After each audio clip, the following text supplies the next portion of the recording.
বিভিন্ন জেলা থেকে আজ চাকরিহারারা তারা এসেছেন, তারা কেউ কেউ ভরসা করতে পারছেন, কেউ কেউ পারছেন না।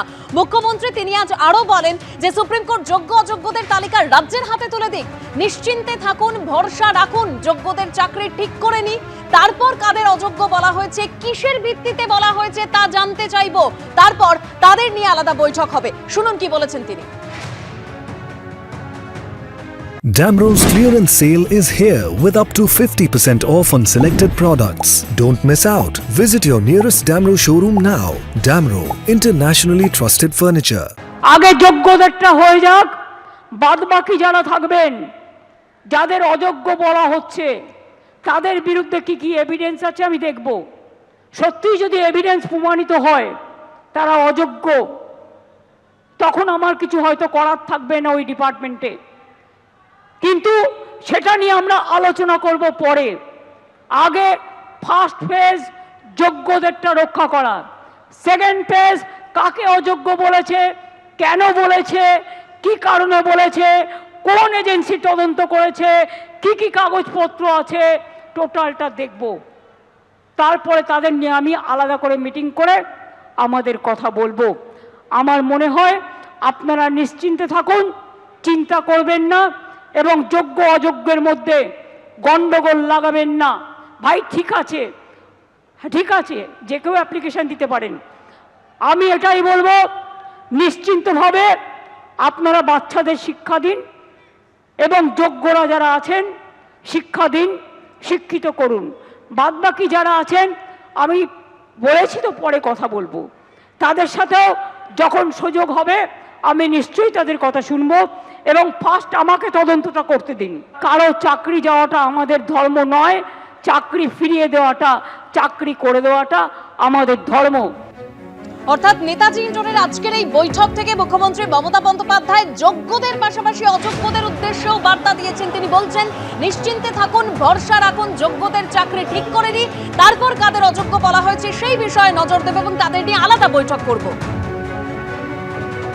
এই মুহূর্তে আমাদের সঙ্গে টেলিফোন লাইনে রয়েছেন বিজেপি নেতা শ্রমিক ভট্টাচার্য। শ্রমিকদা, মানে একেবারে মুখ্যমন্ত্রী মমতা বন্দ্যোপাধ্যায় আজকে তার বক্তব্যের মাধ্যমে যোগ্যদের পাশাপাশি অযোগ্যদের উদ্দেশ্যেও বার্তা দিচ্ছেন। তিনি বলছেন যোগ্যদের উদ্দেশ্যে নিশ্চিন্তে থাকুন, ভরসা রাখুন, তারপর অযোগ্যদের উদ্দেশ্যে তিনি বলছেন যে কারা অযোগ্য পরে দেখা হবে এবং তা নিয়ে পরে বৈঠক করা হবে আলাদা করে। এই কথাটাই মহামান্য সুপ্রিম কোর্টের সামনে দাঁড়িয়ে তারা বলতে পারলেন না কেন? আদালত তো প্রথম থেকেই যোগ্য এবং অযোগ্যদের পৃথকীকরণের দাবি জানিয়ে আসছে। অযোগ্য কারা সেটা তো পর্ষদ বলতে পারে, তৃণমূল কংগ্রেস বলতে পারে, প্রাক্তন শিক্ষামন্ত্রী বলতে পারে, কারা টাকার বিনিময়ে চাকরি দিয়েছিল সেটা তো তৃণমূল দল বলতে পারে, এটা তো সিবিআই বলতে পারবে না। আজকে ওখানে আমরা মঞ্চে যে একটা অত্যন্ত দুর্বল চিত্রনাট্য দেখলাম, সেখানে প্রথম দুজন আন্দোলনকারীদের নেতা যা বক্তব্য রাখলেন তারা তো সরাসরি সুপ্রিম কোর্টেকেই চ্যালেঞ্জ করলেন। তারা তো শিক্ষক, তারা তো ভারতের সংবিধানের একটু পড়েছেন, ভারতীয় বিচার ব্যবস্থার প্রতি বিন্দুমাত্র কোনো আস্থা নেই। মুখ্যমন্ত্রী তো চিফ জাস্টিসকে চ্যালেঞ্জ করলেন এবং চিফ জাস্টিসকে বললেন যে আগের চিফ জাস্টিস যেটা করে গিয়েছিলেন, কি রায় দিয়েছিলেন, তিনি স্থগিতাদেশ দিয়েছিলেন, মামলাটিকে বাতিল করে যাননি। আর আজকের সুপ্রিম কোর্ট সেই পুরনো অর্ডারকেই তারা নির্দেশের মধ্যে নিয়ে এসেছে। এখন প্রশ্ন হলো আজকে ওই মঞ্চে কি হলো? আমি দেখে একটু অবাকই হয়েছিলাম এবং একটু ব্যথা পেয়েছিলাম আবুল বাসারকে ওই মঞ্চে দেখে। কিন্তু পুরো বক্তৃতার মধ্যে সেরা বক্তৃতা হচ্ছে আবুল বাসারের। আবুল বাসার বলেছেন যে তার কাছেই কিছু চাওয়া যেতে পারে যার দেবার ক্ষমতা আছে, আদালতের দেবার ক্ষমতা নেই। দেবার ক্ষমতা আছে মুখ্যমন্ত্রীর, তিনি যোগ্য অযোগ্যকে আলাদা করে সুপ্রিম কোর্টের হাতে তুলে দিতে পারেন। কারণ তিনি যেটা সুপ্রিম কোর্টের থেকে চাইছেন, বছরের পর বছর কলকাতা হাইকোর্ট এবং সুপ্রিম কোর্ট সেটা পর্ষদ এবং তার শিক্ষা মন্ত্রকের কাছ থেকে চেয়ে আসছে।